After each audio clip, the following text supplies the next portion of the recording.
Hey, summertime, perfect for day trips. Put the new Parks Casino Shippensburg on your list. If you live in Western Maryland, if you're in Northern Virginia, South Central Pennsylvania, or West Virginia, Hagerstown, Maryland, I'm looking at you. Winchester, Virginia, Martinsburg, West Virginia, Chambersburg, Pennsylvania, Carlisle, PA, and many more. Now you can get lucky in no time at all at Pennsylvania's newest casino, the all-new Parks Casino Shippensburg, less than an hour from Harrisburg, the state capital. What are you going to find? How about 500 state-of-the-art slot machines and 48 live dealer electronic table games featuring blackjack, roulette, and more? Bet sports on the Bet Parks Sportsbook kiosks located throughout the casino.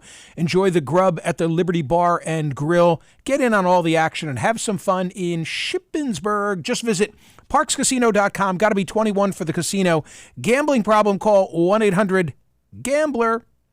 Time now for headlines from the Smerconish.com Monday edition of the newsletter. On Saturday, 48,278 votes cast on the poll question of the day: what best explains President Biden's low job approval rating? 48.67% said polarization. That was in line with the commentary that I delivered on CNN on Saturday on that subject. And it feeds into today's poll question, where I say, putting aside the constitutional requirements, could anyone who's now on Earth win a landslide American presidential election? Because on Saturday on CNN, I showed the maps of how 1984, Ronald Reagan, running against Walter Mondale, won 49 states, losing only Minnesota to Mondale. 72 was Richard Nixon against George McGovern. McGovern loses South Dakota, where he's from, and wins only Massachusetts. Today, it's just like bizarre to think that anyone could win 49 of 50 states in these divided times. So I am saying that, yes, I know Article 2, Section 1, Clause 5 lists the qualifications for someone running for president. It requires that the president be a natural-born citizen, at least 35 years of age, and a resident of the United States for at least 14 years.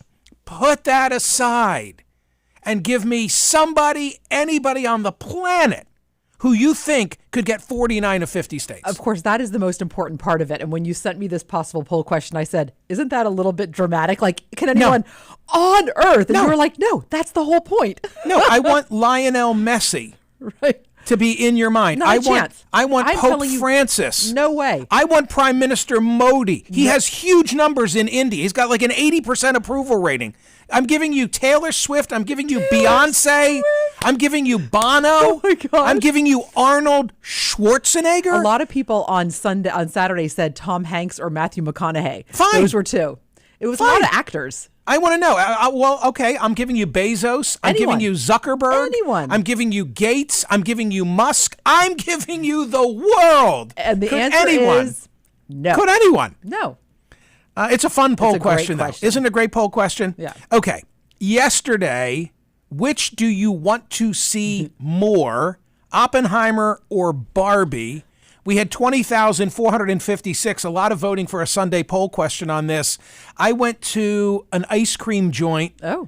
No, coffee place. It was a coffee place where they had two jars. No. Barbie and Oppenheimer for the tips. Okay, this is hysterical. Yeah, and could you tell how it was running? Nah, it was pretty even Steven there, but it was not even Steven in our result. It was not at all even Steven in our result, and our result was opposite of the box office. That's the point. So 87% of our voters said Oppenheimer, 13% said Barbie, but the box office was totally different. But it was a big weekend in general. What do they call it? Barbenheimer. Right. That this was... Oh, wait till you hear what I have to tell you. The return of the big summer box offices, and this was a huge weekend with two very different films. Right. So our survey said people wanted to see Oppenheimer, but the box office suggested that it was Barbie. They both did well, and it was a huge box office, and it's great to see people going back to theaters. I love that. I think we're going to go see one of them this week, and I will report back. Which one? I said I'd go to see either. My wife wants to see Oppenheimer. Yeah, So I said I'd go see either of them. I'm totally in. Okay. This will sum it up better than anything else, though. You ready for this? Ready. They are showing Oppenheimer in just 19 theaters that have IMAX. Apparently, not all IMAX is the same.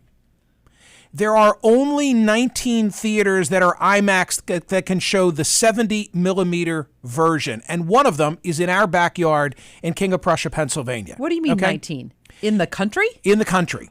The Regal United Artists IMAX Theater in King of Prussia is just one of 19 in the United States where moviegoers can see Christopher Nolan's much-anticipated biopic Oppenheimer in its most immersive form. It was sold out for the opening weekend. It's also sold out for the next several days. I know someone, not a member of my family, not a member of my close orbit, but nonetheless, I know this to be true, what I'm about to tell you.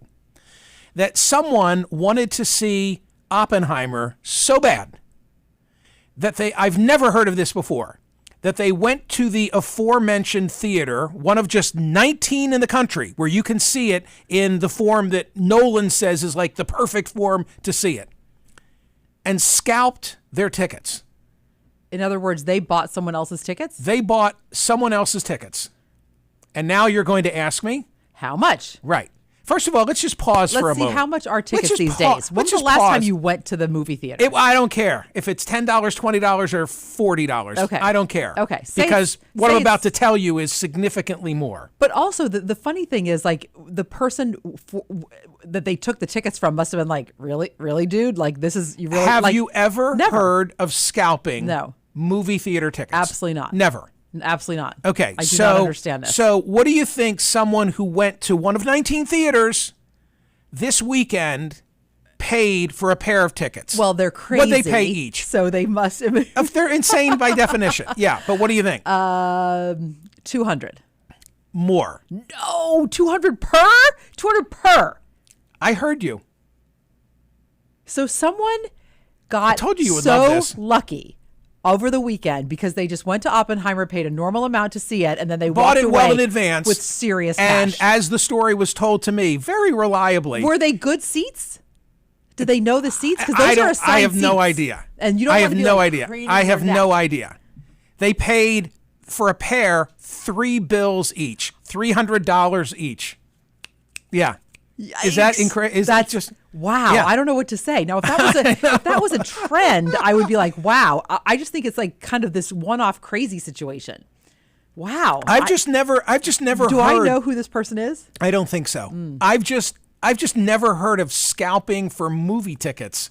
And probably online, Reddit, Craigslist or something. I'm sure they do it. No, that's not what I'm talking about. literally showed I'm talking up. about like putting cash in your pocket how did he know? and walking over to that theater and standing in line and just saying, who wants to sell their tickets? I'll pay $3. I have another question. I don't know if I'll be able to answer it, but I'll try. Is that legal? Can you do that? Probably not legal. But I mean, it was so infrequently done that they probably weren't even looking out for it. How would they know to police it? Right.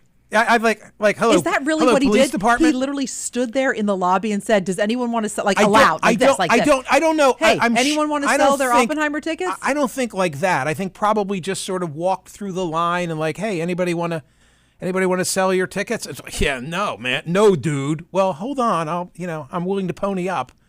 Oh yeah, what would you pay? How was the film?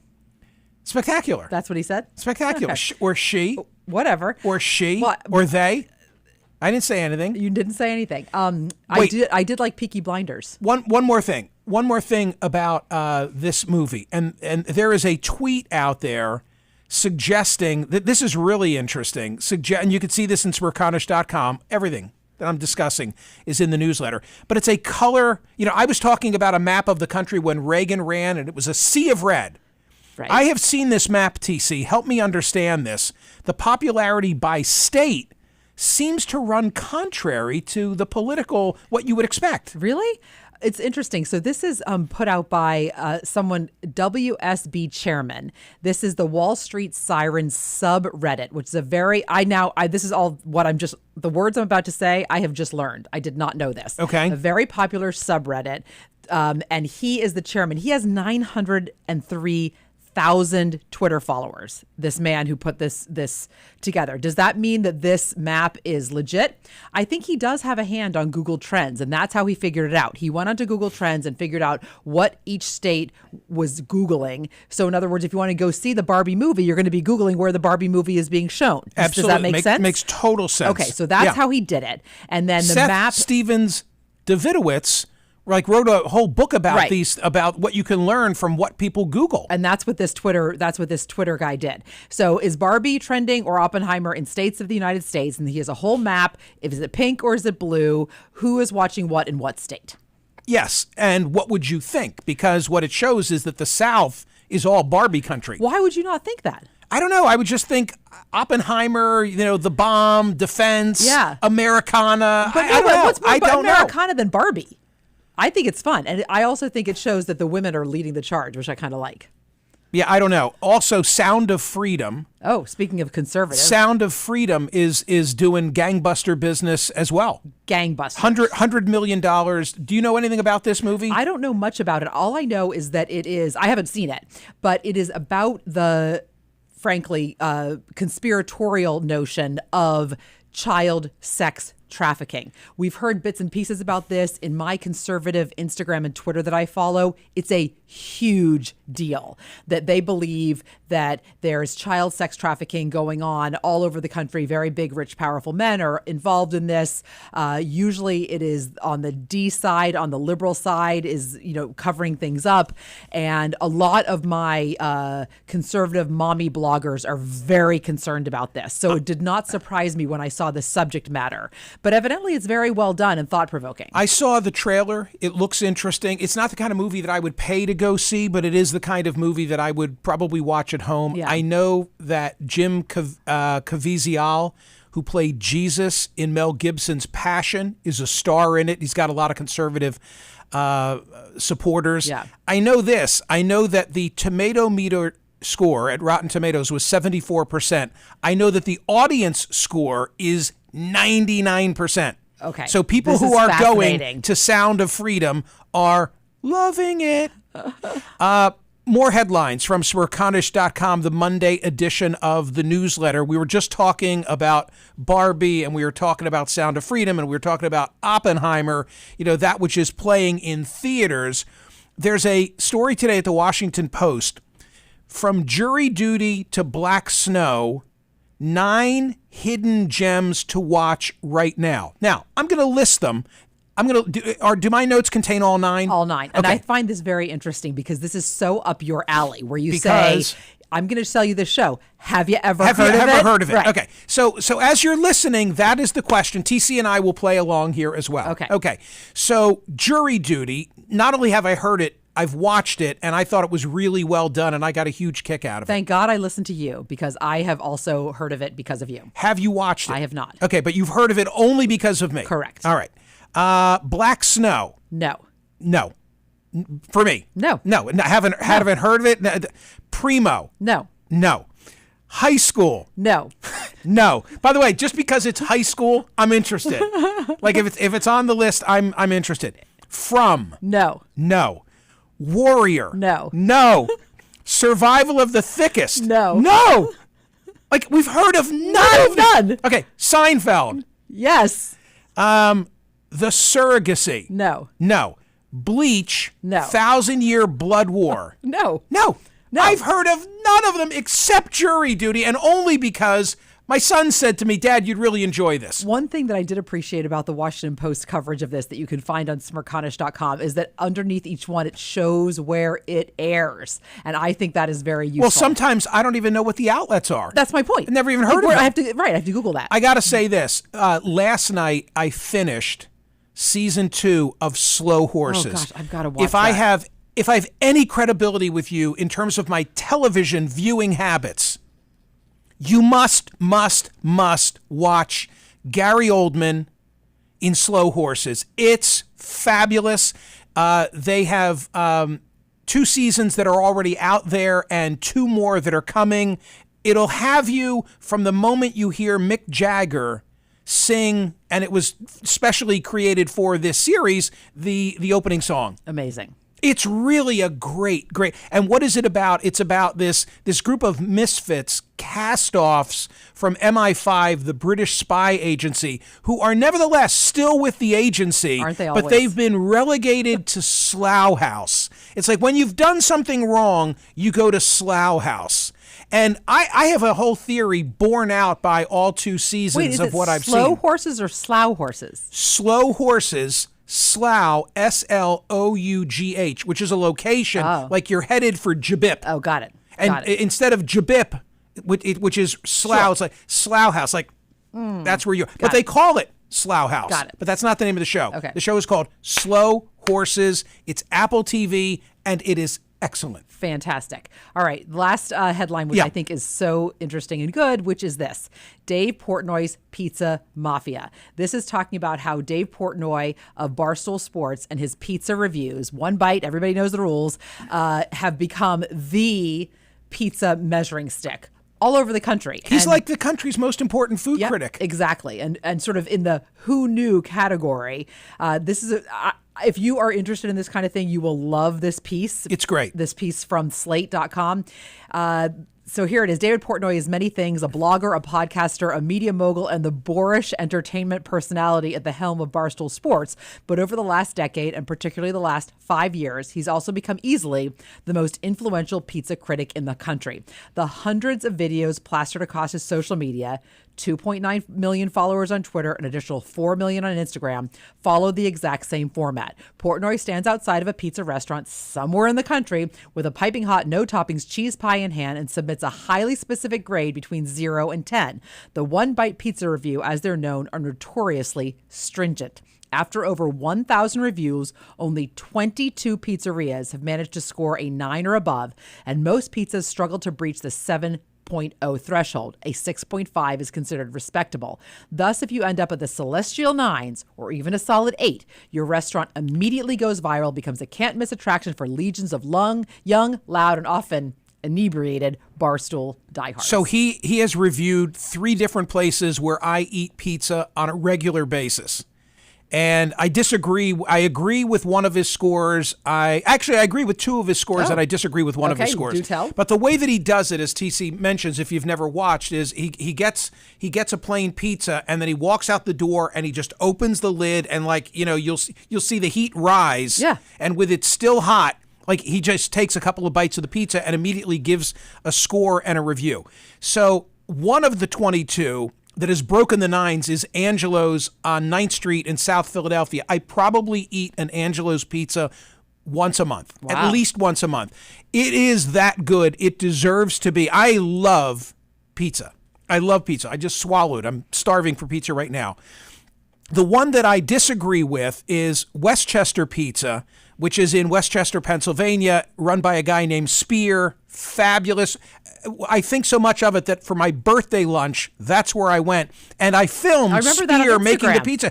There were 227,000 views on my Instagram page just of him handing me the pizza. Wow. It's that good. He got an 8.4, which is a great score. But I think Westchester Pizza deserves to be in the 9s.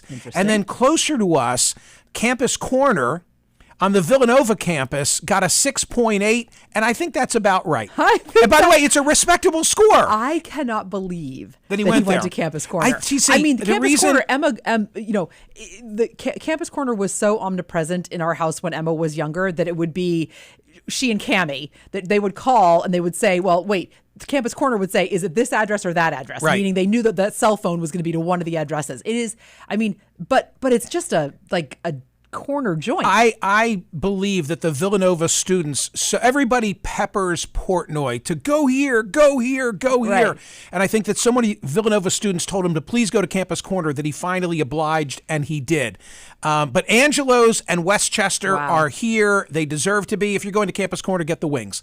And finally, ladies and gentlemen, check out Joel Embiid. He got married. It's an SI model. We've got that at Smerconish.com as well. Vote today on the poll question. Could anybody on the planet, anybody at all, run for president, putting aside constitutional requirements, and have a landslide victory? See ya.